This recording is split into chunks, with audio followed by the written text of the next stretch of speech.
देखें कब्रिस्तान, गए होंगे कभी कव्वाली सुनने? अक्सर मेले भी ना कब्रिस्तानों में, भोजपुर में उरस होता, उर्स थोड़ी हो रहे, उरस हो रहा है। हाँ, पूरा कब्रिस्तान तमाशों से भरा रहता है, कब्रों पे लोग चढ़े रहते हैं। गैरत आती है यार, हम तो हुजूर के उम्मती हैं, क्या हमें कब्रों के भी एहतराम नहीं रहे? जिस जमीन पे जूते उतार के चलने की इजाजत है, वहां कब्रिस्तान में कब्रों के ऊपर चढ़ बैठे। और कब्रिस्तान में भी कोई तिलावत नहीं है, उलमा बैठे। कब्रिस्तान में तो जोर से कुरान पढ़ने तक की इजाजत नहीं, और वहां कव्वालियां हो रही हैं, तमाशे हो रहे हैं, जूते पहन के गधे घोड़ों की तरह दौड़े जा रहे हैं। मरना नहीं है, आना नहीं है कब्रिस्तान में एक दिन, ख्याल नहीं है कुछ भी हमें। ओ भाई, कब्र वो जगह है जहां सबको आके लेटना है, और किसी की कब्र ऐसी नहीं होगी कि किसी की कब्र में ईंट लग गई और किसी की में सोना लग गया, किसी की में लोहा लग गया। कब्र सारी कच्ची होनी है। तजर्बा ना हो तो कर लेना, कब्रिस्तान जाओगे पता चल जाएगा, हुए नाम वर्बे निशां कैसे कैसे, जमी खा गई आसमां कैसे कैसे। सुभान अल्लाह, सुभान अल्लाह। सभी को मरना है, लेकिन तैयारी कोई नहीं है, कोई तैयारी नहीं।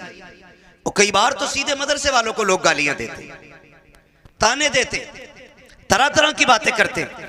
अगर मस्जिद का इमाम या मौलवी समझाने बैठ जाए ना, तो कहते हैं जी तब चलेंगे जब खुतबा होगा। मौलाना बहुत कड़वा बोलते हैं, खुतबे के टाइम मस्जिद में जाना है। हमारी कौम इतनी बेगैरत हो गई है, हमें खतीब भी वो चाहिए जो यहां बैठ के शेख चुल्ली की हरकतें पूरी अदा करें, जो मिंबरों पे बैठ के तमाशे करें, जिनकी बातों में मजाकें हो। हम इतने बेगैरत होते चले जा रहे हैं। इन महफिलों का मतलब यह होता था, अगर कोई गुनाह का आदी होता था तो महफिलों में आकर के तौबा करके उठा करता था। आज ये मकसद खत्म हो गया। कह रहा बड़ा मजा आया यार, वो तो माइक फेल कर गया, उसने तो साउंड उड़ा दिए, उसने तो पत्ते बजा दिए, कुछ नहीं बजने वाला। आज दम है ना सीने में, तो आज बज रहा है जो भी बज रहा है।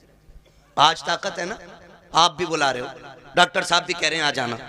कल जब सांस फूलने लगेगी और बात भी एक सांस में पूरी नहीं होगी ना, तो फिर गैर तो गैर अपने भी दो रोटी देने तैयार नहीं होते। ये दुनिया बड़ी बेवफा है, इसके धोखे में मत रहना। तुम जितना चाहो कमा लो, तुम्हारा कमाया हुआ रखा रह जाएगा, तुम्हारे बाद वाले मौज करेंगे, हिसाब तुम्हें देना पड़ेगा। ये याद रखो, मेरी कमाई का हिसाब मुझे देना है। खाएंगे बच्चे हिसाब में दूंगा, खाएंगे बच्चे हिसाब आप दोगे। तो जिंदगी ऐसी गुजार के जाओ कि जो हिसाब भी आसान हो जाए और कब्र की मंजिलें भी आसान हो जाए। हम किधर चलने लगे, हम किधर? नहीं जी, मौलवी साहब को हटाओ, इन्होंने तो मेरे जुए के बारे में बात कर दी। ये इमाम नहीं रहेगा, इसने मेरे सट्टे के खिलाफ बात की है। ये इमाम नहीं रहेगा, इसने ढोल के खिलाफ तकरीर की है। मेरा बेटा तो इकलौता ही था ना, मुझे तो आतिशबाजी करनी थी। और यार कई लोग कहते हैं कि शादी एक बार होती है, मैं कहता हूं भाई शादी एक बार होती है तो जिंदगी भी एक ही बार मिलती है।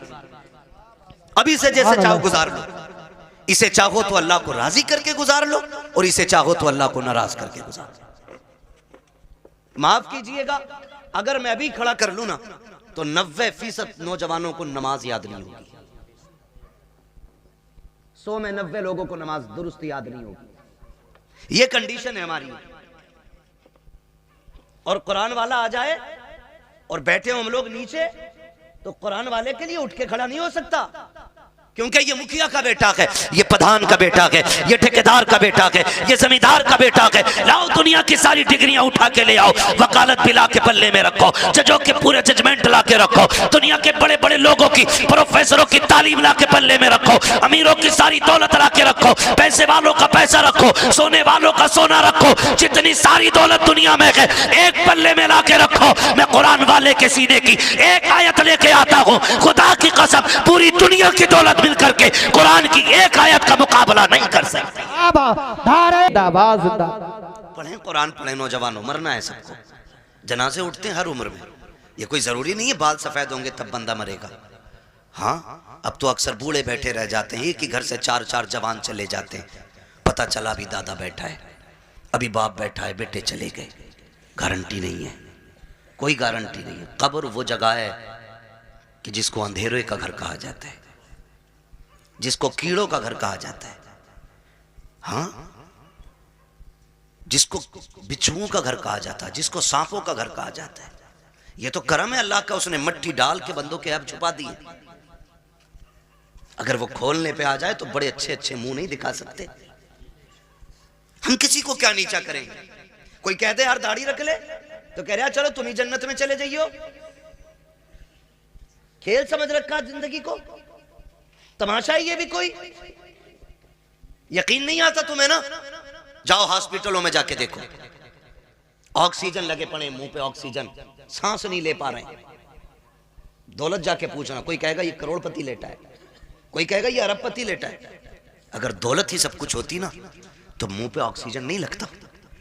लेकिन अल्लाह दिखाता है, देख किस अकड़ में रहता था, आज मैंने तुझे सांस सांस के लिए मोहताज कर दिया है। जब जवानी थी, जब ताकत थी ना, तो बोलता था ना, अरे जाओ देख लेंगे, जाओ देखा जाएगा। क्या कब्र में देखेगा?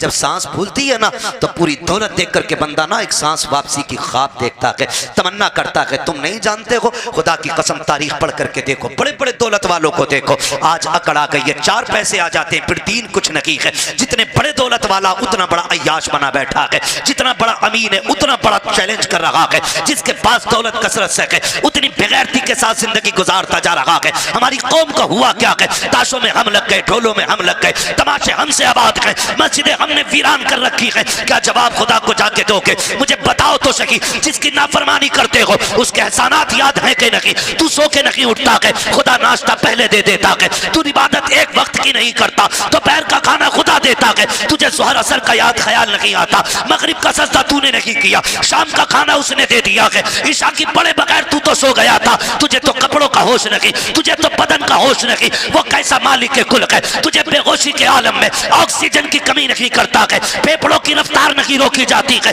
नब्ज बराबर चला रहा है, दिलों की धड़कनें बराबर चल रही है। ये सब कुछ कौन कर रहा है? ये सिर्फ वही कर रहा है जिसने लफ्ज़ कुन से कायनात पैदा की है, जो निज़ाम हस्ती को चला रहा है। तू जिसकी नाफरमानी कर रहा है, ये सारी पावर उसी की है, सारी ताकत उसी की है। और तुम्हें खुदा का वास्ता, अगर खुदा तौफीक दे, सुबह को आँख खुल जाया करे, अजान होते ही मस्जिद में जाया करो, नमाज पढ़ के नाश्ते किया करो, खुदा की कसम रोजी भी बढ़ा दी जाएगी, तुम्हारी उम्रें भी बढ़ाती।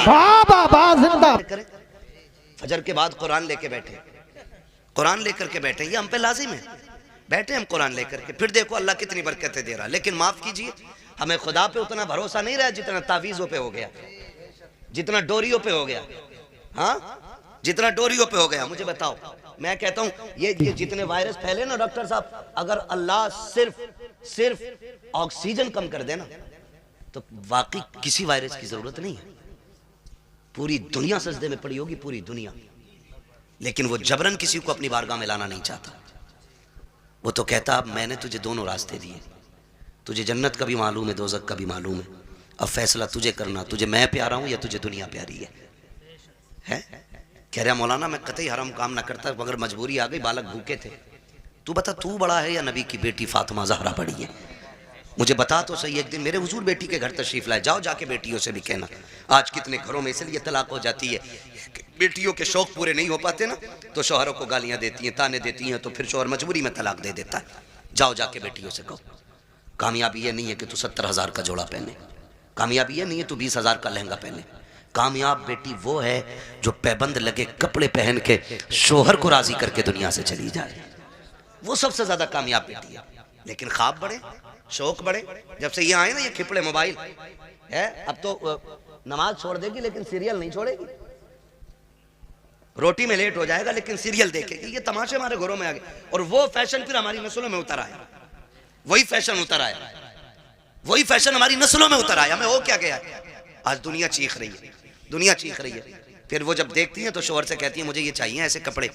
शोहर बेचारा 500-600 रुपये रोज का कमाने वाला, 500-600 रुपये रोज के अब तो खर्चे भी हैं घर के। गरीब से गरीब तर बंदे का खर्च कम से कम 1000 रुपये घर का हो गया, जो महंगाई का दौर है। मेरी बेटी मेरी बहन, अगर शोहर 600 रुपये कमा के ला रहे, बता बच्चों का पेट भरे या तेरे शौक पूरे करे। खुदारा इन शौकों का गला घोटो, जिंदगी इसका नाम नहीं है। एक दिन मेरे हुजूर बेटी के घर तशरीफ लाए, जब बेटी के घर तशरीफ लाए दरवाजे पर दस्तक दी, आवाज आई मन दक्कल बाब, दरवाजा किसने बजाया? हुजूर फरमाते हैं अना मोहम्मदुर रसूलुल्लाह, बेटी मैं तुम्हारा वालिद आया हूँ। कहती हुजूर अकेले हैं या कोई साथ में? हुजूर फरमाते हैं बेटी अकेला हूँ। फरमाया फिर अंदर आ जाए, और अगर कोई साथ में हो तो मुझे चादर दे। हुजूर अंदर तशरीफ लाए, बेटी मुसल्ले पे बैठी है, सुने कान खोल के। जब अंदर आए बेटी मुसल्ले पे बैठी है, हुजूर के इस्तकबाल में उठ के खड़ी हुई, कदम कांप गए, कदम काट गए। मैं किसकी बात कर रहा हूँ? खातून जन्नत, जिनको जन्नती औरतों की मलका बनाया गया है, हाँ, जिनकी सरदारी का वादा मेरे हुजूर ने ले लिया, मैं उनकी बात कर रहा हूँ। आज के घर की बात नहीं। आज कोई मौलवी की बेटी, कोई किसान की, कोई प्रधान की, कोई जमींदार की, कोई चौकीदार की, आज मुस्तफा की बेटी नहीं है। लेकिन मिजाज फिर भी आज के देखिए, और कल की बात देखिए, खड़ी हुई मुसल्ले पे। हुजूर फरमाते हैं फातिमा ये बात क्यों कही? कोई हो तो चादर दे दे, और ना हो तो अंदर आ जाए। कहते हैं अब बाबा जो दुपट्टा मैंने ओढ़ रखा है ना, इसके पैबंद खुल गए हैं। कोई और होता तो मैं इसके ऊपर से आपकी चादर डालती, लेकिन बाप है और बाप बेटी का पर्दा क्या। जब आए ना तो बेटी कांपी, गिरने लगी। हुजूर ने बेटी को संभाला। फरमाते फातिमा खैर तो है? कहती या रसूलल्लाह फाकों से कमजोरी इतनी आ गई है कि खड़ा नहीं हुआ जाता। हुजूर की आंखों में आंसू आ गए। फातिमा क्या चाहती है? महबूब बेटी तेरी और इतने फाके? मेरे नबी ने फरमाया बेटी मुसल्ले का कोना हटा।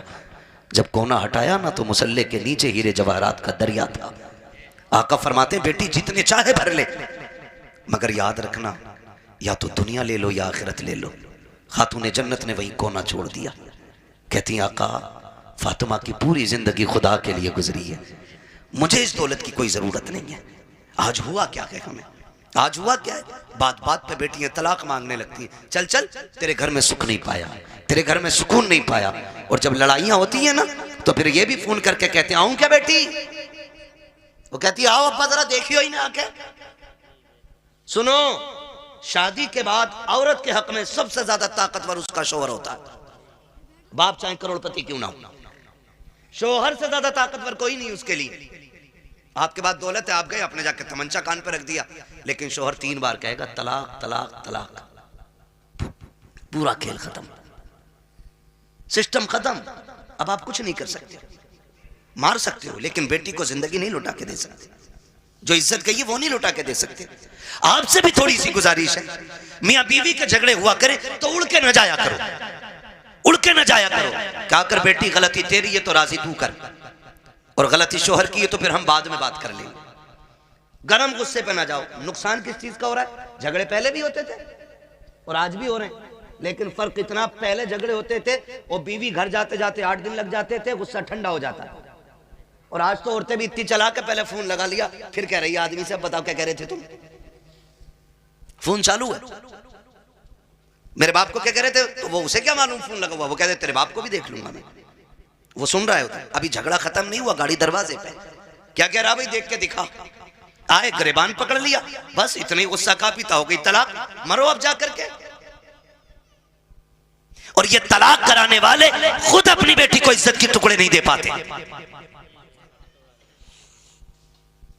कई बेटियों की ये शिकायतें हमने सुनी है कि जब शौहर से झगड़ा हुआ सारे हमदर्द बन के गए थे, लेकिन आज 6 महीने हो गए हैं, कभी बाप कह देता बेटी दवा का पैसा नहीं है, कभी भाई कह देता बाद में सुनी जाएगी। कहती मौलाना अब क्या किया जाए, मेरे भाई मेरी बहनों मेरी बेटियों, आप मौलवी कुछ नहीं कर सकता है, जो भी करना था तुम्ही को करना था, तुम्हें मुस्तफा का अखलाक हासिल करना था, आका करीम का किरदार सीखना था। जिंदगी कैसे चलती है ये तुम्हें सीरियल नहीं बताएंगे, सीरियल घंटे 2 घंटे के होते हैं, जिंदगी 60 साल की होती है। इसे सीखने के लिए मुस्तफा की 63 साल जिंदगी पढ़ना पड़ेगी, आका का किरदार सीखना पड़ेगा। 60-70 साल की जिंदगी के लिए मुस्तफा को समझना पड़ेगा। याद रखिएगा जो मुस्तफा की जिंदगी के मुताबिक जिंदगी गुजारते हैं उनकी दुनिया भी बेहतर हो जाती है, आखिरत भी बेहतर हो जाती है। बाबा जिंदाबाद जिंदाबाद, नारे तकबीर, नारे रिसालत जिंदाबाद। कोशिश करें हुजूर की जिंदगी सीखें, लेकिन दिल के पपोले जल उठे सीने के दाग से, इस घर को आग लग गई घर के चिराग से।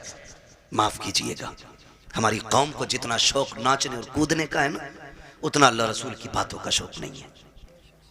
हाँ, उतना शौक नहीं है। हमारे इलाके में अक्सर 2-4 जगहें ऐसी हैं जहाँ पे ढोल दबंगर तमाशे सब कुछ हो रहे हैं। क्यों हो रहे हैं? क्या ये जायज है? मुझे जरा दिल पे हाथ रख के बताओ। मजार बनाइए मेरे सामने, दिख रहा है मुझे मजार है। ये जो अल्लाह वालों के मजार बने, ये क्यों बने? क्या ये तमाशे करते थे? इनके गलों में ढोलक लटकी रहती थी? मजार उनके बने हैं जिन्होंने रातें भी जाग के गुजारी हैं, दिन रोजों में गुजारे हैं। इबादत करने वालों के मजार बने और उनके मजार पे पक्के पक्के शराबी बेनमाजी आते हैं। एक की दाढ़ी नहीं होती और कह रहा मुझे चढ़ गया चिश्ती रंग रंग। ये रंग है चिश्ती? एक वक्त मस्जिद में जाने की तौफीक नहीं, वो कह रहा है मुझे चढ़ गया चिश्ती रंग रंग। ये चिश्ती रंग है? ये शैतानी रंग है तुम्हारा, ये इब्लीसी रंग है। रंग चढ़ा था अबू बकर पे, रंग चढ़ा था मेरे नबी का उमर पे, रंग चढ़ा था उस्माने गनी पे, रंग चढ़ा था मौला अली पे। बाबा बाबा जिंदाबाद। इन लोगों पे रंग चढ़े, ये लोग हैं अल्लाह वाले। आज तमाशे माफ कीजिए, हाथ जोड़ के कह रहा हूं, बुरी लगे लगे, मैं आईना हूं दिखाऊंगा दाग चेहरे के, जिसे खराब लगे सामने से हट जाए। मैं चापलूसी करके, डॉक्टर साहब ने बुलाया, साहब के हुक्म था, कारी साहब के बिला की मेहनत है, तो मैं इसलिए नहीं आया हूं तुम्हारी चापलूसी करके पैसा बटोर के निकल लूं। इतना कड़वा बोल के जाऊंगा कि आखिरी सांस तक याद रखोगे। हाँ, आखिरी सांस तक याद रखोगे, इतना कड़वा बोलूंगा। इसलिए कि फ्री की जन्नत मेरी झोली में नहीं। मुझे पता जन्नत सस्ती होती तो हुसैन करबला में 72 साल कटवाता। क्या बात। जन्नत इतनी सस्ती होती तो बिलाल कभी खाल अंगारे और कोयलों से न जलवाते। जन्नत मुश्किल थी ना, तभी तो अंगारों पे जलाए गए। सुहैब रूमी जैसे लोग, हुजूर के ऐसे आशिक, खुदा की कसम तारीख पढ़ो, आज भी कलेजे कांपते। क्या किया हमने दीन के लिए? क्या किया? हाँ, होता क्या, उरस आ गया, बाबा का चंदा दे दो। पहली बात तो सुने, हलाल कमाई इतनी इज्जत वाली होती। फरमाया गया हलाल कमाई का 1 रुपया भी अगर कब्र में गिर जाए और तख्ते लगा दिए गए हों, फरमाया गया तख्ता हटा के रुपया निकाला जाए। 1 रुपए की इतनी वैल्यू है। जबकि सगा भाई मुंह ना देख पाया हो, बेटे ने बाप को ना देखा हो, बाप ने बेटे को ना देखा हो, तख्ते हटा के मुंह दिखाने की इजाजत नहीं है। लेकिन रुपया निकालने का हुक्म है। तेरे रुपए की इतनी अहमियत है इस्लाम की नजर में, और हमारी नजर में कितनी अहमियत है। उर्स आ रहा बाबा का, ठीक है उर्स करो, लेकिन शरीयत के दायरे में करो। उर्सों से मुखालफत नहीं, तुम्हारे तमाशों से तकलीफ है। सुन सकते हैं कड़वी बातें? बोलूं जरा मैं? मेरे सामने नौजवान बैठे, जवान बिगड़ते हैं तो बच्चे इनकी उंगली पकड़ के मेलों में जाते हैं। आज 28 साल का मेले में गया तो 8 साल का उंगली पकड़ के गया, कल ये 28 का होगा, 8 के को पकड़ के ये ले जाएगा। ऐसे ही उसूल चलता रहेगा और तुम जाहिल के जाहिल रह जाओगे, कभी तरक्की नहीं कर पाओगे। ये हालत हमारी रहेगी, याद रखना। उर्स आ रहा साहब, बड़े धूमधाम से चादर घूम रही है, चंदा हो रहा, ठीक है करो। फिर क्या होता? कव्वाला रहा, नाम नहीं बताऊंगा, बुरा लग जाता लोगों को, मेरा नाम माइक में लिया था भाई। कव्वाला रहा, कौन है ना, फना आ रहा है। अच्छा, फिर तो सारे ही दीनदार होंगे कि ना। जवाब के लिए एक लेडीज भी बुलाई है। इतना बड़ा मजमा मेरे सामने बैठा है, दिल पे हाथ रख के बताए, हम में से कौन इतना बेगैरत है जो अपनी बहन बेटी को दूसरे के सामने स्टेज पे नचाना पसंद करता हो? है कोई इतनी बड़ी भीड़ में जो अपनी बहन बेटी के बारे में ये चाहे कि मेरी बेटी 4 लोगों के सामने कपड़े उतार के ना चले? हम तो अपने घर के अंदर इतने गैरत वाले बनते कि बेटी के सर से दुपट्टा भी उतरने नहीं देते।